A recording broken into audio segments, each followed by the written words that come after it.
জয় হিন্দ, বন্দে মাতরম। বন্ধুরা, আজকে সকাল থেকে অনেক পরীক্ষার্থী হোয়াটসঅ্যাপে এবং মেসেঞ্জারে আমাকে একটা লিস্ট পাঠিয়েছেন, যে লিস্টটা দিয়ে তারা জিজ্ঞাসা করছেন যে গতকাল আমাদের রাজ্যের মন্ত্রিসভায় যে ওবিসি সংক্রান্ত তালিকা বা ওবিসি সংক্রান্ত ব্যাপার অনুমোদন হয়েছে, সেই তালিকা কি তাহলে প্রকাশিত হয়েছে এবং এটাই কি সেই লিস্ট?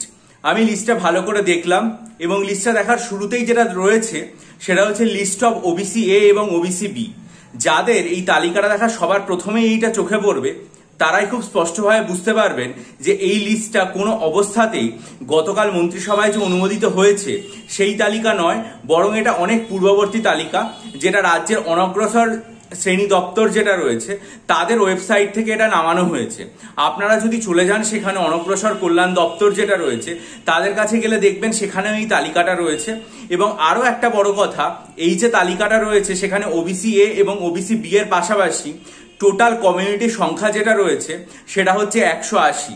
কিন্তু আমরা সকলেই জানি যে গতকাল আমাদের রাজ্যের মন্ত্রিসভায় যেটা অনুমোদিত হয়েছে তার সংখ্যা হচ্ছে 140। অর্থাৎ এই যে তালিকা সেটা কখনোই এই যে তালিকাটা ঘুরে বেড়াচ্ছে সেটা হতে পারে না।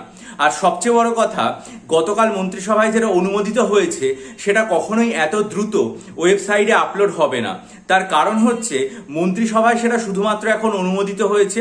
এরপর আমরা জানি যে রাজ্যের যে বিধানসভার বর্ষাকালীন অধিবেশন সেটা সামনেই শুরু হতে চলেছে। বর্ষাকালীন অধিবেশন শুরু হলে সেটা বিধানসভায় পেশ করা হবে, তারপর সেটা বিধানসভায় পাশ হবে এবং তারপর তাতে রাজ্যপালের স্বাক্ষর হবে, তারপর সেটা পুরোপুরিভাবে একটা আইনে রূপান্তরিত হবে। তারপর এই জিনিসটা গিয়ে হয়তো আমাদের রাজ্যের যে ওয়েবসাইট রয়েছে অনগ্রসর শ্রেণী কল্যাণ দপ্তরের সেখানে আপলোড হতে পারে।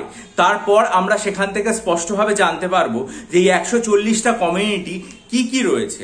কিন্তু কোনো অবস্থাতেই যে তালিকাটা ঘুরে বেড়াচ্ছে সেই তালিকাটা গতকালের অনুমোদিত তালিকা নয়, এটা সম্পূর্ণ একটা ভ্রান্ত তালিকা, বা আরো ভালো করে বলা যেতে পারে এটা হচ্ছে একটা পূর্ববর্তী তালিকা। তার কারণ এই তিনটে কারণ। শুরুতেই ওবিসি এ ওবিসি বি বলা আছে, যেটা 2024 হাইকোর্টের যে রায় সেইটার পরে এবং সুপ্রিম কোর্ট তার উপর কোন রকম স্টে না দেওয়ার পরে বর্তমানে ওবিসি এ এবং ওবিসি বি যেটা রয়েছে সেটা নতুন করে কিছু প্রস্তুত হতে পারেন। এটা হচ্ছে 1 নম্বর।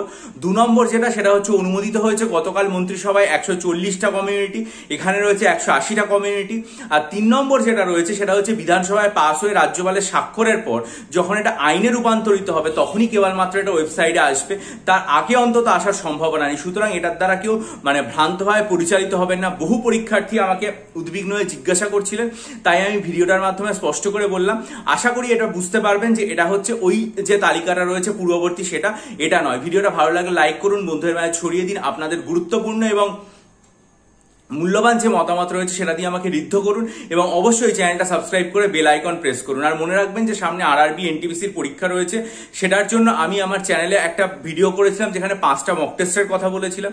বহু পরীক্ষার্থী নিয়েছেন এবং আশা করি আপনারা যদি নিতে চান তাহলে আপনারা অবশ্যই সেই ভিডিওটা মনোযোগ দিয়ে দেখে ডেসক্রিপশন বক্সে ইমেল আইডির মাধ্যমে আমার সাথে যোগাযোগ করবেন। তারপর বাকি প্রসেসটা বলে দেবো। আশা করি আপনারা উপকৃত হবেন। ভালো থাকুন, বিজয়ী হন, সফল হন। চ্যানেলটা সাবস্ক্রাইব করে বেল আইকন প্রেস করুন, ভিডিওটা লাইক করে বন্ধুদের মাঝে ছড়িয়ে দিন। ভালো থাকবেন।